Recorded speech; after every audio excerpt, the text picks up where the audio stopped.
और ये जागेंगे नहीं। और निश्चित तौर पर ज्यादातर देश में देखा जा रहा है कि हिंदू अभी सोया हुआ है। ये खूब आतंक मचा रहे हैं, खूब प्रॉपर्टी को नुकसान पहुंचा रहे हैं, खूब मतलब हुदंग मचा रहे हैं, लेकिन हमारे लोग सोए हुए हैं। तो मैं आप सबसे निवेदन करता हूं, इनके दिमाग में बिठा रखा है, इस सेकुलरता को हमें छोड़ना होगा। अगर हम अब भी नहीं चेते तो निश्चित तौर पर हम अपने बच्चों की कब्र खोद अपने हाथों से खोद रहे हैं।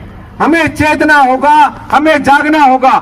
आप सब लोग अब भी अगर नहीं संभल पाए इस समाज में, अब जब हम गांव में घूम रहे थे तो बहुत से लोग ऐसे मिले जो ये उंगली उठाते हैं कि यहां पर क्या क्या करेंगे। एक बात बताओ, जहां पर केवल मुस्लिम लोग रह रहे हैं, मैं खुलकर बोल रहा हूं, जहां पर केवल मुस्लिम लोग रह रहे हैं वो खुलकर सरकार के खिलाफ नारेबाजी कर रहे हैं, खुलकर तोड़फोड़ कर रहे हैं। अगर हमारा एक भी घर है उस घर के लोगों को नुकसान पहुंचा रहे हैं। और हम लोग जहां ये लोग रह रहे हैं, हमने किसी को दुख दिया क्या?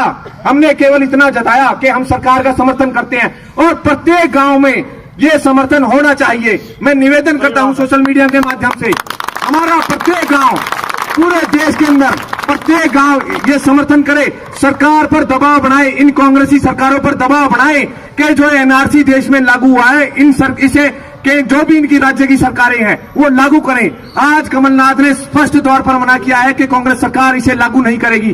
तो ये बताओ, ये किसके लिए खतरे की घंटी है? ये आपके और हमारे लोगों के लिए खतरे की घंटी है।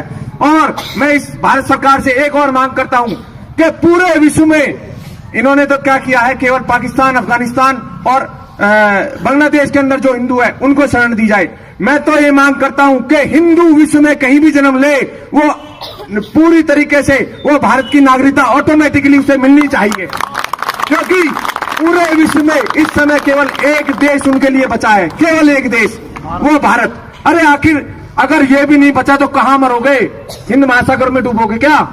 तो कम से कम इसे बचाने के लिए तो जागो।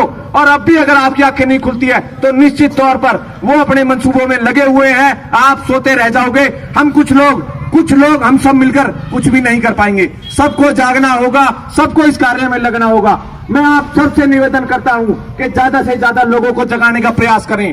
भाई साहब, ये नहीं कि मेरा कुछ नहीं हो रहा, एक दिन जब विपत्ति आएगी तो वो किसी को नहीं छोड़ेंगे। वो चाहे जो घरों में बैठा है उसको भी नहीं छोड़ेंगे, जो रास्तों पे संघर्ष कर रहा है उसको भी नहीं छोड़ेंगे। तो मैं सबसे पहले आप सबका धन्यवाद करता हूं और एक बार फिर से कहता हूं कि आप सब लोग अपने आप को जगाने का सबसे पहले प्रयास करें, उसके बाद लोगों को जगाने का प्रयास करें। इस बात को समझाएं भारत सरकार जो एनआरसी लागू किया है कि इस वैसे जो हमारे यहाँ पर देश में लोग बसे हुए हैं जिन्हें मुस्लिम कहते हैं, उन्हें इससे कोई डर नहीं है। वो भय का माहौल जो इन लोगों ने बनाया हुआ है कि भाई इन लोगों को बाहर करेंगे, इन लोगों को कोई बाहर करने वाला नहीं है। वो ना डरें कि भाई ये भ्रम फैलाया जा रहा है, राजनीतिक पार्टियों द्वारा वोट बैंक की राजनीति हो रही है और कुछ लोग ये उड़दंग मचाना चाहते हैं, ये टेस्ट करना चाहते हैं कि इन हिंदुओं को ये जागेंगे नहीं। और निश्चित तौर पर ज्यादातर देश में देखा जा रहा है कि हिंदू अभी सोया हुआ है। ये खूब आतंक मचा रहे हैं, खूब प्रॉपर्टी को नुकसान पहुंचा रहे हैं, खूब मतलब हुदंग मचा रहे हैं, लेकिन हमारे लोग सोए हुए हैं। तो मैं आप सबसे निवेदन करता हूं कि अपने आप को जगाओ, इस राष्ट्र को बचाने का संकल्प लो। आप ही बचा सकते हो, युवा ही बचा सकता है। एक एक युवा जब तक नहीं जागेगा, जब तक इस राष्ट्र को बचाए कोई नहीं बचा पाएगा।